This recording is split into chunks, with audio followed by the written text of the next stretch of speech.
저는 아무래도 그래도 삼성이 제일 좋지 않을까요? 국제적으로 명성이 있는 기업이고 앞으로도 발전 가능성이 굉장히 큰 기업이라고 생각을 하다 보니까 CJ 좀 다양한 분야를 볼 수 있고 경험할 수 있고 뭔가 신세대인 느낌이 대기업 중에서는 좀 나는 것 같아서 금융권 쪽이었던 것 같은데 반도체가 좋다고 말 많이 나와서 저 때는 이제 통신사, 네, SK가 많이 요즘에는 또 게임 업계가 많이 하고 있어서 NC소프트나 업계 성장성이 높은 곳이라서 그런 곳을 원하시는 분들이 많이 지원하지 않나 싶습니다. 직업을 가지고 일하는 곳, 돈을 벌기 위한 수단으로서의 직업. 직장의 정의는 간단하지만 사실 그 의미가 간단하진 않죠. 시대에 따라 사람들의 인식에 따라 좋은 직장, 좋은 직업을 뜻하는 이른바 신의 직장은 달라질 수밖에 없고요. 2023년 지금 우리가 일하고 싶은 직장에 대한 이야기, 그래서 어쩌면 지금 우리가 살고 싶은 삶에 대한 이야기. 오늘의 알파, 신의 직장입니다.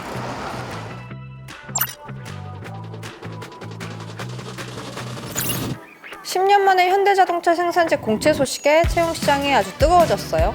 현대차가 올해 상반기에 400명, 하반기에 300명, 총 700명을 뽑겠다고 한 건데요. 생산직은 블루컬러 일자리라는 인식에 그동안 인기가 높지 않았던 게 사실. 하지만 이번에는 졸업을 앞둔 고등학생과 대학생, 취준생뿐 아니라 이미 취직을 한 회사원, 공무원, 공기업 종사자들까지 관심을 보이고 있다고 해요. 공개 채용이 시작된 지난 3월 2일에는 채용 홈페이지가 마비됐을 정도. 이날 하루 접속자가 3만 명이 넘었다고 하죠. 신의 직장이라는 말도 심심찮게 들려오고요. 현대차뿐만이 아닙니다. 지난 2월 생산직 채용 공고를 내고 지원을 받았던 S-Oil, 지난해에 이어 올해 생산직을 신규 채용하겠다고 발표한 기아차도 마찬가지로 뜨거운 관심을 받았어요. 대체 왜? 이 세 회사 생산직의 공통점을 볼까요? 일단 기본적으로 연봉이 높아요. 현대자동차의 생산직 평균 연봉이 2021년 기준 9,600만 원이라고 해요. 신입 연봉은 5천만 원에서 6천만 원 정도. 여기에 대해 정년 보장이 되고요. 업무 자동화가 이뤄지면서 근무 환경도 예전에 비해 많이 좋아졌어요. 또 현대 기아자동차는 8+8 주간 2교대 근무를, S-Oil은 4주 2교대 근무를 실시하고 있어요. 워라밸을 충분히 지킬 수가 있는 거죠. 연봉, 정년, 근무 환경, 워라밸까지 보장되는 회사. 많은 사람들이 신의 직장이라고 할 만하죠. 덕분에 생산직 중에 생산직, 킹산직이라는 별명까지 붙었어요. 그런데 이 신의 직장이라는 단어 그동안 꽤나 많은 직업과 회사가 거쳐갔어요. 앞서 얘기했듯 경제 상황에 따라 사람들의 인식이 많이 변화했으니까요. 먼저 나이가 좀 있는 분들이 떠올리실 신의 직장은 바로 사자가 붙은 직업들, 의사, 변호사, 검사, 판사죠. 사회적 명예와 권력 그리고 부가 보장된 직업이에요. 먹고 살기 힘든 가난한 시절 가족 중에 사자 직업을 가진 사람이 나오면 집안을 일으킬 사람이다라는 시선을 받고 주위의 부러움을 사기도 했죠. 사법시험 수석 합격자들의 인터뷰가 신문에 실린 건 당연하고요.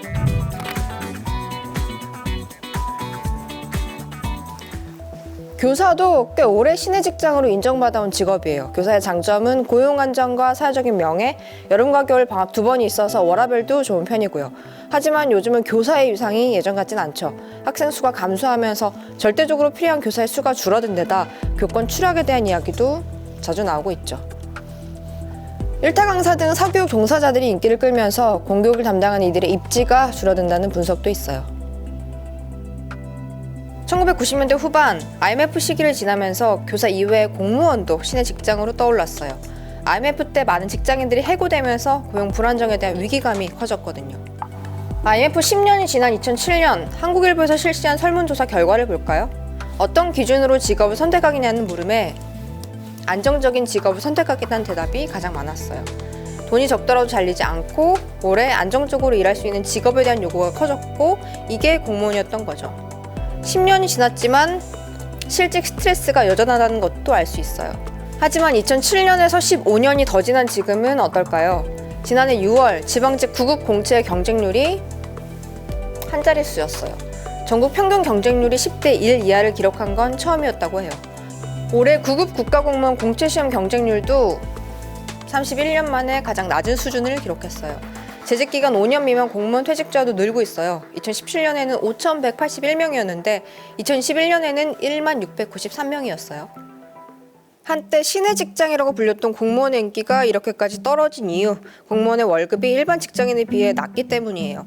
민간 대비 공무원 임금 비율은 80%대에 머물고 있어요. 민간 근로자가 100만 원을 받을 때 공무원은 80만 원대를 받는다는 거예요. 노무현 정부 때가 가장 높은 93.2%, 2023년도 9급 1호봉 급여가 월 171만 5,170원이라고 하죠. 참고로 올해 최저임금이 시간당 9,620원, 월 환산액은 201만 580원이에요. 그리고 고용 안정성이 높다는 건 내부에서 문제가 발생했을 때 대처가 잘 이루어지지 않는다는 의미일 수도 있어요. 공무원들이 우스갯소리로 말하는 공무원의 장점은 내가 안 잘린다는 것, 단점은 저 사람도 안 잘린다는 것이 완전히 틀린 말은 아닌 거죠.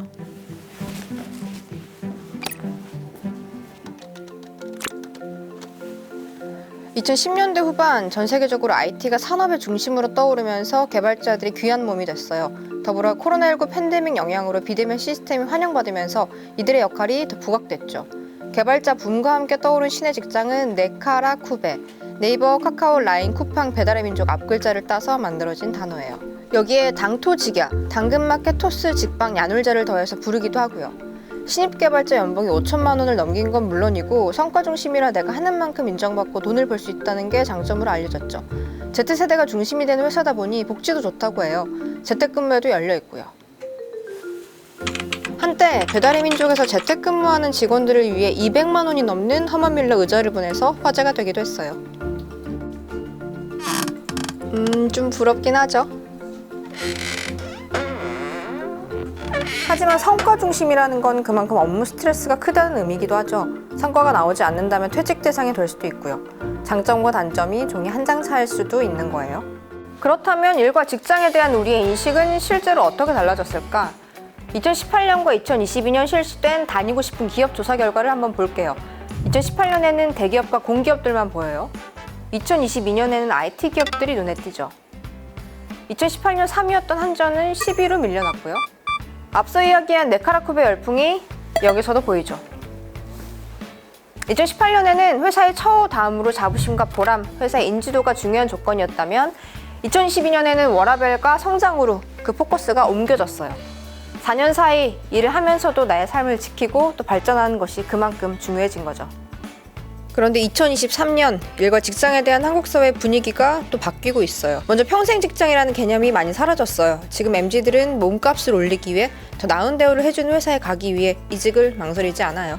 이직을 배신이 아니라 자신을 성장시킬 수 있는 혹은 증명할 수 있는 수단이라고 생각하는 거죠. 하지만 또 반대로 나빠진 경제 상황으로 회사가 사라지거나 구조조정이 이루어지면서 어쩔 수 없이 이직을 해야만 하는 사례도 늘어나고 있죠. 실제로 퇴사를 한 건 아니지만 회사에서 최소한의 업무만 처리하는 이른바 조용한 사직 중인 직장인들도 꽤 많다고 해요. 그동안 우리는 열정페이를 받으면서 말 그대로 몸과 마음을 갈아 넣어 일을 하는 게 당연하다고 여겨왔잖아요.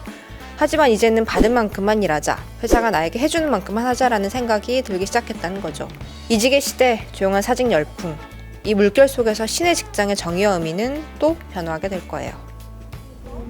입사부터 몇 년 동안은 사실 열에 10에 10이었던 것 같아요. 왜냐면은 앞으로 안정을 찾기 위해서는 내 자리를 잡아야 되는 상황이었기 때문에 그래서 또 돈도 많이 주고 성장 가능성이 있는 곳으로 왔던 건데 그 생활을 몇 년을 하다 보니까 이제는 좀 균형을 맞춰 나가는 단계이지 않을까. 신의 직장이라고 하면은 복지도 좋고 당연히 저희가 살아가야 되니까 이런 급여적인 부분도 충당을 해줄 수 있는. 그리고 요새는 약간 수평적인 문화도 좀 중시되고 있는 것 같아서 그것도 중요한 요소인 것 같아요. 좀 여가 시간이 많고 상사들이 좀 인격적으로 좋은 곳? 일단 그 기업이 사회적 가치를 이렇게 많이 이바지하는지가 제일 중요한 것 같고, 그 다음은 이제 그 구성원의 저기 이제 먹고 살 수 있게 이렇게 복지를 잘 해주는 것 같고. 그래서 요즘에는 신의 직장이라는 건 없는 것 같고 자기가 원하는 삶을 사는 게 우선순위면 그건 이제 제가 그걸 개척해 가는 거고, 신입 직장이라는 거는 요즘엔 잘 모르겠어요.